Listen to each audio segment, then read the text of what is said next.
in HD music with your news, weather, and traffic. This is Rizzo TV.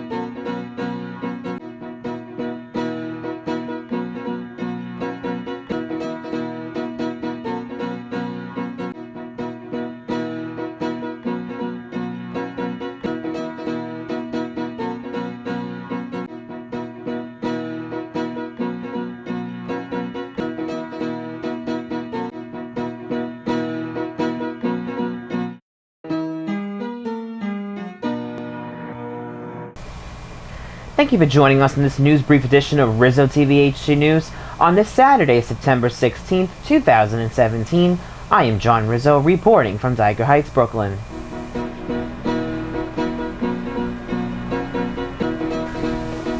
We begin with breaking news here at Rizzo TV HD News. A sixth terrorist incident in England now has one 18-year-old suspect in custody after he was arrested earlier this morning. The man is a man affiliated with the ISIS terrorist organization abroad detonated a poorly constructed bomb inside a London subway car on Friday. The man was placed into custody under London's counter-terrorism legal policy, where a warrant is not needed to arrest an individual in connection to a recent act of terror. He was arrested in Dover Port, just 75 miles outside of London, shortly before 8 this morning, England local time.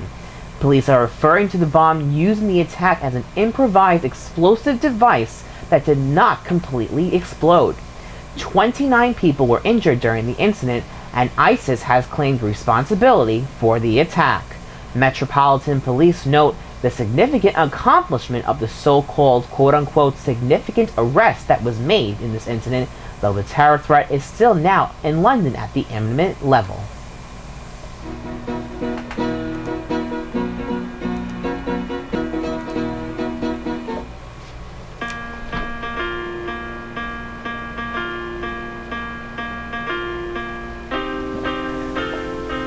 And now back to North Korea, where Kim Jong-un has tested yet another intermediate-range ballistic missile in Pyongyang, successfully flying over Japan for the second time. The Friday missile launch had sirens in Japan setting off for people to frantically take cover just in case. The missile landed in the Pacific Ocean after flying over the northern Japanese island of Hokkaido. Almost all global powers have pulled out of the trade agreements with North Korea as per the United Nations issuing of constant economic sanctions in an effort to stop North Korea from becoming a nuclear global power. The latest missile test has proved significant since it has demonstrated that North Korea has the potential to strike Guam, as the latest missile launch landed just miles away from the U.S. stronghold. The nuclear test follows the nuclear incident back on September 3rd at the beginning of this month, which was marked as the sixth and most powerful nuclear missile test conducted by North Korea thus far. UN Ambassador Nikki Haley addressed reporters down in Washington this week, saying that emergency meetings will still establish further economic sanctions against North Korea in order to discourage future nuclear physical threats. U.S. officials are also exploring a military option, though nowhere yet if military force will be used in conjunction with severe economic cutoffs to trade between North Korea and the rest of the world.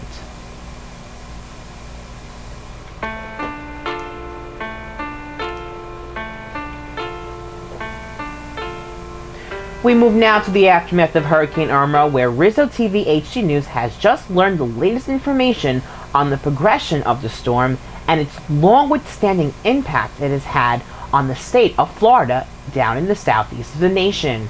We would like to take you through a timeline of the storm to show you how powerful and the landfall and progression of the storm actually was last weekend as it moved through the southwest coast and western coasts of Florida. In our first slide here, just 100,000 customers were without power in Florida before the storm even officially made landfall. Once the storm landed in the Florida Keys early Sunday morning, power outages climbed past 1 million customers statewide. An extremely powerful tornado touched down in east central Florida then after with a Con 8 magnitude late Sunday morning. As the storm progressed, Florida Governor Rick Scott briefed the media at Florida FEMA headquarters, telling the public disaster aid has already been requested from Washington during the onset of the storm impacting Florida. Miami later suffers then from inundating flooding, and 2 large cranes collapsed in the city as well. Preliminary reports of looting lead to 3 arrests for the crime in Fort Lauderdale, Florida, where Irma intensifies as a Category 3 storm. The storm makes official landfall in Naples just under an hour later, in line with meteorological tracks to strike the city by 4 p.m. A tornado with lesser strength then impacts the western coast of Florida. Power outages surpassed 2 million customers minutes before Irma makes official landfall in Fort Myers, now at a Cat 2. As the storm turns up the southwest coast of Florida, another 1 million customers become left in the dark. By Monday morning, Naples is spared from the upper scale of the storm surge predictions from Irma, getting under 10 feet of storm surge. Naples is completely left in disaster. Later, almost 5 million people lose power, and by Monday evening, almost a dozen people are killed as the storm moved towards the northern portions of the southeast states. We move now to the damage caused by Hurricane Irma. Irma has left almost 24 people dead in the state of Florida, with 5 people confirmed dead across the state on Monday morning at 8 a.m. 9 other people were confirmed dead in the Florida Keys alone by early Monday night, and 8 nursing home patients killed by this storm this past Friday due to stalled recovery efforts. About 27 people have been left for dead in the Caribbean, with billions of dollars to properties and homes across the islands in the area. Almost $2 billion worth of property damage withstood in Florida. Finally, the storm surge, and though thankfully significantly less than forecasted, especially with the story in Naples, Naples still did get 7 feet of storm surge with 3 to 4 feet of water across Fort Myers and Miami.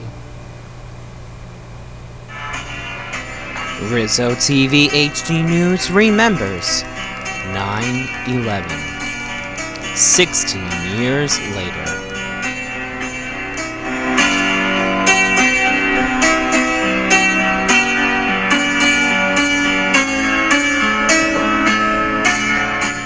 Finally, this past Monday marked the 16th anniversary of the 9/11 terrorist attacks carried out by Al-Qaeda. On that calm September morning, terrorist hijackers crashed 2 planes into the World Trade Center towers and another aircraft into the Pentagon. In an effort to rebel against what the terrorists have already done, down at Ground Zero, passengers attempted to take control of the cockpit when terrorists hijacked the plane to have the plane then crash in an empty field in Shanksville, Pennsylvania. The reading of the names was paused during each bell toll to mark each moment of silence. A military salute leading into the Star-Spangled Banner opened the ceremony, and a trio of trumpets played taps to end the ceremony with a solemn remembrance of the tragedy. The moments of silence. At 8:46 a.m., hijacked American Airlines Flight 11 crashed into the North Tower. At 9:03 a.m., hijacked United Airlines Flight 175 crashed into the South Tower. At 9:37 a.m., American Airlines Flight 77 crashed into the Pentagon. The South Tower then collapsed at 9:59 a.m. In Shanksville, Pennsylvania, United Airlines Flight 93 later crashed into an empty field. And the last moment of silence that was observed at 10:28 a.m., the exact time when the North Tower of the World Trade Center collapsed.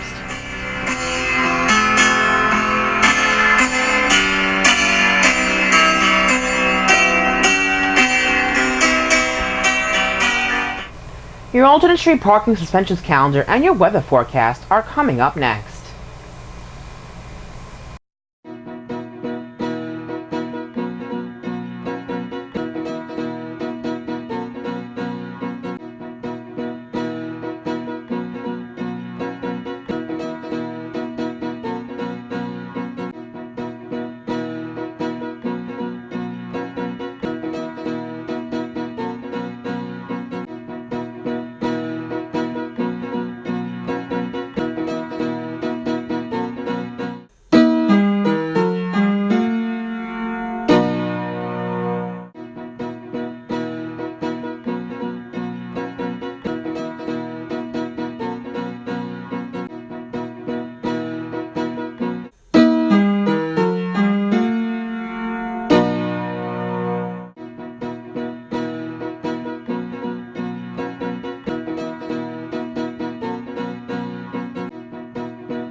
And thank you for watching this edition of Rizzo TV HD News, Weather, and Traffic. Remember to always follow us on Instagram at JRNewsman17 and on Twitter at JRiz11. You can also find all of our episodes posted on our Facebook page, Rizzo TV News. Thank you so much for watching and have a great night.